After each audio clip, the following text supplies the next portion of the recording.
Today, we're jumping into one of the absolute cornerstones of English, the simple present tense. I know, it sounds like grammar class, but trust me, you use this thing all the time. By the end of this, you're going to see it in a totally new way. So, let's get right into it. So here's a little riddle for you. What could the sun coming up every morning and that cup of coffee you drink possibly have in common? It seems totally random, right? But the answer? Well, the answer is the key to everything we're talking about today. And there it is. The answer is the simple present tense. See, all these sentences talk about stuff that's just true. Facts, habits, routines, schedules. It's the tense you use for things that are reliable and constant. You're using it all day long, probably without even realizing it. And that leads us perfectly into our first section. We're going to really understand its core purpose. Because this isn't just some boring rule in a book. It's a fundamental tool you use every day to talk about your life and the world around you. So here's the bottom line. The simple present is your go-to tense for anything that is constant. You can kind of think of it as the tense of reliability. It's for stuff that's true right now, things you do over and over again, and, facts that just don't change. Okay, so now that we know what it is and why we use it, let's get into the really fun part. How do we actually build sentences?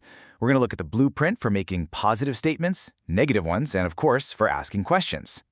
For positive sentences, the basic formula is super easy. For I, you, we, and they, you just use the verb as is. I work, you work. Simple. But, and this is a big but, look at what happens with he, she, and it.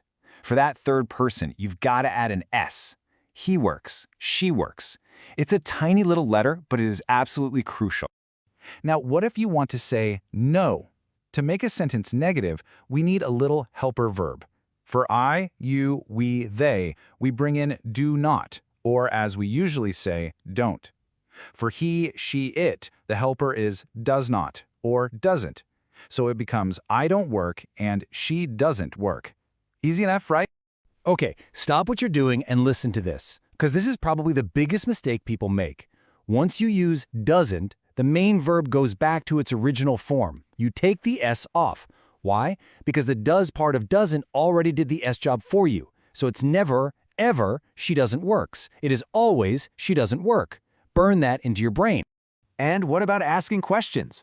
It's a piece of cake. You just take those same helper verbs, do and does, and you pop them right at the beginning of the sentence. Do you work here? Does he live near you? And, just like with the negatives, the main verb goes back to its plain, simple base form. Okay, you've got the building blocks down, now let's put it all into practice. Where do you actually use this in the real world? We're going to look at 5 key situations where the simple present is your best friend. And here they are, the big 5. Your daily routines, personal habits, facts that are always true, situations that don't really change, and fixed schedules or timetables. Let's fire through a few quick examples to really make this stick. First up, daily routines. This is the stuff you do on autopilot every single day. I brush my teeth twice a day. It's a repeated action, it's part of your life, so boom, simple present. Next, we have facts and general truths. These are the things that are just, well, true. They don't change.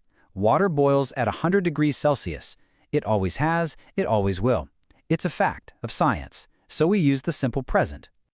And this one is so practical for everyday life, schedules and timetables. Now, you might be thinking, wait, the class starts in the future. And you're right, but we use the simple present because the schedule is fixed. It's like a fact. In our minds, the class starts at 10 o'clock is as certain as the sun rising. All right, you are doing awesome. In this last section, we're going to zoom in on those tiny little details that will make you a true master of the simple present. We're talking about spelling tips and the classic mistakes everyone makes, so you can avoid them. So remember that S we add for he, she, and it? Well, there's a little twist. It's not always just an S. Sometimes, for the word to sound right, we have to add a little something extra. Let's break down these spelling rules.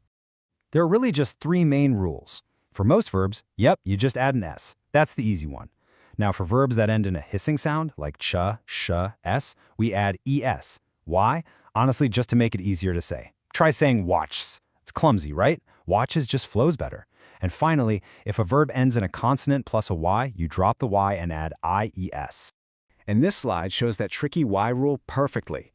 It's all about the letter that comes before the y. In study, you have a D, a consonant. so it becomes studies. But in play, you have an A, a vowel, so you just add the S to get plays. It's a small detail, but it makes a huge difference in your writing. Okay, pop quiz time. I'm going to flash a sentence on the screen. It has a super common mistake in it. Your job is to find it. You ready? She go to school every day. Take a look. Something's not quite right there, is it? I'll give you a second. Did you get it? Of course you did. The subject is she, so we need that third person ending. And since the verb go ends in an O, we have to add es. The correct sentence is, she goes to school every day. Nicely done. And just real quick, here are a few other little traps to watch out for. Remember, it's always he doesn't, never he don't. After does in a question, the verb goes back to normal. Does she work? And for routines, just say I work, not I am work. Keep an eye out for those. And that really brings us to the most important point of all. Getting this tense right isn't just about sounding smart. It is absolutely essential for clear, natural, everyday English conversation. It's a true building block. So, there you have it. We've covered what it is, how to build it, and when to use it. We've even looked at the tricky spelling rules and the common mistakes. You have all the tools you need. So my final question to you is this. Now that you know the rules, how are you going to use the simple present today?